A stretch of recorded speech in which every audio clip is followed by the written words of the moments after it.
नमस्कार, मी प्रतीक्षा. DNA मराठीमध्ये आपलं स्वागत. वांबोरी येथील KSV फाउंड्री डिव्हिजनमध्ये तब्बल 16 वर्षे सफाई कामगार म्हणून कार्यरत असलेल्या पंकज अनिल सरोदे यांनी कंपनीच्या HR मॅनेजरकडून खोटा चोरीचा आरोप करून बदनामी करण्यात आल्याचा आरोप करत जिल्हाधिकारी कार्यालयासमोर बेमुदत आमरण उपोषण सुरू केलं आहे. संबंधित अधिकाऱ्यावर अनुसूचित जाती जमाती अत्याचार प्रतिबंधक कायद्यानुसार गुन्हा दाखल करण्याची मागणी त्यांनी केली आहे. माझं नाव पंकज अनिल सरोदे, राणा गुंजळे, तालुका राहुरी, जिल्हा अहिल्यानगर. मी गेले 16 वर्षापासून KSV डिव्हिजन वांबरी फाउंड्री डिव्हिजन या ठिकाणी मी कामाला आहे. तर माझ्यावर संजय सविता शेळके HR मॅनेजर यांनी जाणीवपूर्वक मी खालच्या कास्टचा असल्या कारणाने मला वारंवार तकलीफ दिलेली आहे.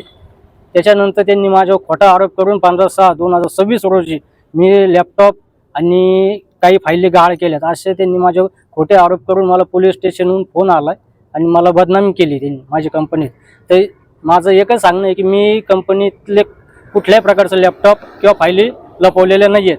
लॅपटॉप हे साहेब लोक जाताना आणि येताना त्यांच्यासोबत असतील. तर यांनी माझ्यावर हा खोटा आरोप केलेला की मी लॅपटॉप यांचा चोरलेला आहे.